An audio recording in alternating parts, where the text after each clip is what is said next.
Is it just me, or does it feel like everyone is injured right now? Especially runners training for marathons, high-risk athletes, endurance athletes who are disciplined, consistent, and doing everything we're told works. And just to be very clear, this is not me hating on anyone who's injured, because as many of you know, I have lived on the injured side of this sport for a long time.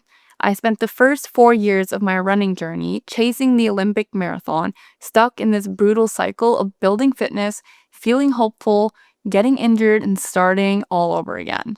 And honestly, that cycle messes with your head. You start wondering if you're the problem, if your body's broken, if everyone else has figured something out that you haven't. And that confusion is actually what pushed me to keep educating myself, experimenting, questioning, and even switching coaches multiple times, until eventually I found an incredible Norwegian coach who works with elite endurance athletes. And what changed everything for me wasn't less discipline. It was where and how I applied it. And that realization was a relief because it meant nothing was wrong with me. And today I'm implementing these lessons in my own running build and with over 100 runners I've coached, helping them stay consistent instead of stuck in rebuild mode. And I have one promise to you. By the time you finish this video, you'll understand why I see so many disciplined athletes keep getting injured, and the 3 patterns I see over and over again, and how to apply discipline in a way that actually leads to sustainable progress. And if you stick with me until the end, I will share the one shift that finally stopped the injury cycle for me, and why I'm now running stronger and more consistently than I ever thought was possible. So let's get into it. Before we go on, I want to clarify something. When I talk about injuries in this video, I'm not talking about freak accidents. I'm talking about patterns. Patterns I've lived through, patterns I see in the athletes I coach, and patterns I see all over endurance sports right now. The first reason I see so many disciplined athletes getting injured is this. Our drive develops faster than our tissues, so motivation improves quickly, fitness improves fairly quickly, but bones, tendons, and connective tissue, they adapt much slower. And when you're ambitious, when you care deeply about your goals, that mismatch becomes dangerous. Because every time something starts working, we naturally want to do more. More volume, more intensity, more frequency, not over years, but too much too soon. And this is exactly where I got stuck early on. I wasn't lazy. I wasn't inconsistent. I just kept asking my body to handle load it wasn't ready to absorb yet. And this is where I want to be really honest about my mindset back then. Because I genuinely believed that as long as you're willing to put in the work, you can do anything. And I still believe that, but the part I completely missed was time. I didn't zoom out. I didn't have a run frequency plan like, okay, 4 days per week this year, 5 days per week next year, this much mileage, this much intensity, with actual phases and pullbacks built in. Instead, I was always asking, what's the most I can handle right now? And because I was motivated, because I wanted so badly, I lived right on the edge of overdoing it. So things would feel fine until you added real life. Poor sleep, work or school stress, more socializing, travel, and suddenly, boom, the edge tipped into injury. Not because I wasn't tough enough, but because there was no system for managing load over time. And I want to be very clear here. This doesn't mean you shouldn't train hard. It doesn't mean you shouldn't be ambitious. It means progress needs a system. And most injury cycles start when discipline is there, but the system for managing load either isn't there yet or just isn't right for you. The second reason is one that almost nobody wants to talk about. Life stress goes up, but training stays the same. Work stress, school, travel, poor sleep, emotional load, and because you're disciplined, you don't adjust. You push through. But your body doesn't care why stress is happening. It just feels the total load. And when recovery capacity drops, but training load doesn't, something has to give. And this is something I see constantly with high-achieving endurance athletes, people who want to succeed in sport and in life, And the intention is good, the execution just isn't sustainable. And this part still blows my mind when I look back on it. What surprises me the most is how few questions I was ever asked about my actual life outside of training. The conversations were almost always about how many kilometers I was running, what pace I was hitting, how hard the sessions felt, and very rarely did anyone ask, how are you sleeping? How stressed are you with work or school? What does your day actually look like right now? And looking back, that's wild, because if you knew I was chasing the Olympics, you could probably assume I wasn't less ambitious in other areas of my life. At the same time I was trying to become an elite runner, I was working full-time, doing my MBA, launching my business for the first time, and I wasn't half committed to any of it.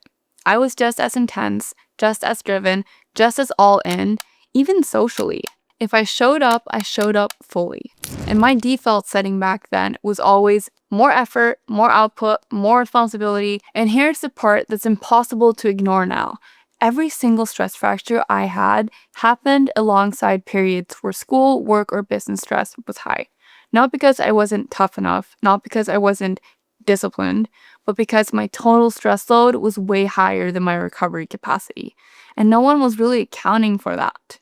Training stayed the same, life got heavier. My body paid the price. The third reason is more subtle, but it might be the most important. Most athletes don't truly believe that rest is productive. We say we believe it, but emotionally it doesn't make sense because it feels logical that doing more of the thing makes you better at the thing. So when someone says you might need to back off, it feels like giving up ground. But training physiology is clear. Training is the stimulus. Recovery is where adaptation actually happens. And here's the frustrating part. You cannot force faster recovery. Wanting it more doesn't speed it up. Pushing through fatigue doesn't speed it up. Learning that took me a long time, and I want to be really honest here as well too, that I don't think I truly learned this until last year.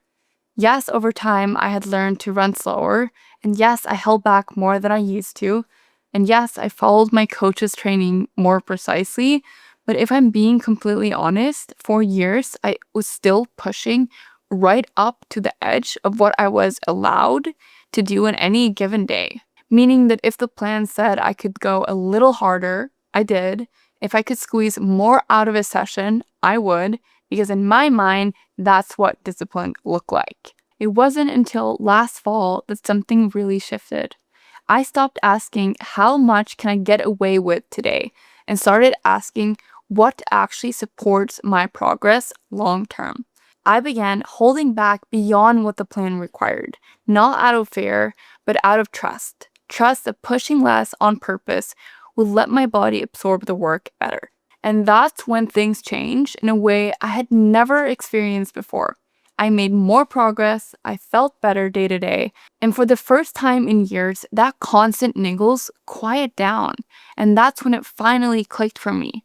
Rest isn't the opposite of discipline. Sometimes it's the most disciplined choice you can make. And before I talk about the solution, I want to be clear about what it's not. The solution is not to just chill. I hate that advice. You don't chill your way to big goals. You guys all know that. You don't chill your way to elite performance. So the solution isn't doing nothing. It's learning how stress and recovery work together. What changed everything for me was learning to apply discipline intelligently, not emotionally, not based on ego, but based on feedback. And with feedback, I mean sleep quality, resting heart rate, HRV trends, how my body is actually responding.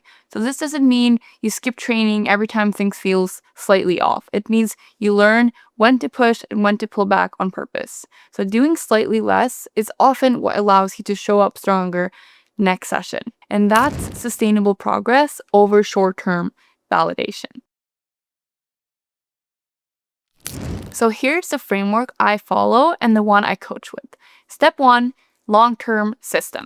You need a long-term plan. We're talking training cycles, phases, built-in progression, and recovery. You're not meant to peak fitness year-round. Injury often happens when athletes train like every week matters equally.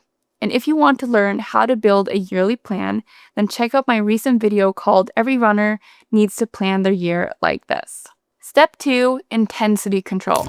If you watch any of my other videos, you know I'm big on intensity control because so many people get this wrong. People tend to obsess over individual workouts, but very few actually look at how much time they're spending in each intensity across the week and across a month and across a year. And that matters because different intensities come with very different recovery costs. And this is also the hardest part to manage on your own. And that's why in my training plans, intensity isn't based on pace or how motivated you feel that day. It's based on your physiology, heart rate targets, time on feet instead of fixed mileage. It comes with clear guidance on when to push and when holding back is actually the smarter choice. And that structure removes so much mental noise. And that's what allows athletes to progress without constantly flirting with injury. And I actually just launched my strength programs, and they're designed to complement my heart rate-based running programs, not compete with them. I built them together with Marielle at Prehab, a physical therapy clinic that specializes in runners. So the focus isn't just getting stronger, but building the kind of strength that supports running load, improves durability, and actually reduces injury risk. So each program is specific to the distance you're training for and shows you what to do, how much to do, and when to do it with your runs. And I'll link everything below if you want to check them out. Now let's finish the framework. Step 3 is identifying your real limiter. And sometimes that's physical. Weak calves, poor hip stability, lack of strength, but very often the limiter is behavioral. It's the habit of always needing to do more. So the action here isn't push harder and it's not do less. The action is this. When your body gives you a signal, fatigue, niggles, rising resting heart rate, you adjust earlier, not later. You don't wait until something breaks. And that might mean keeping an easy run truly easy, skipping an extra rep, holding back even when you could do more. And that's not weakness. That's how strength stays a strength instead of becoming the thing that breaks you. And if you want to see how I adjust day to day across a whole week, then check out my week of training right here. So what actually stopped the injury cycle for me wasn't a magic workout or more motivation. It was finally matching my ambition with a system that could support it. And when discipline stopped being something I had to prove every week and became something I applied intentionally, my body stopped fighting back. And that's when consistency finally showed up. And we all know that consistency is what actually builds performance. So if you're injured right now or stuck in that build, break, rebuild cycle, it doesn't mean you're weak. It doesn't mean you lack discipline. It probably just means you haven't been given the right system yet. You don't need less ambition, you need a better way to apply it. And if you want to see how I execute my runs in real time, then check out my Run With Me playlist, and I'll link it right here. Thank you so much for watching, and I'll see you next Friday.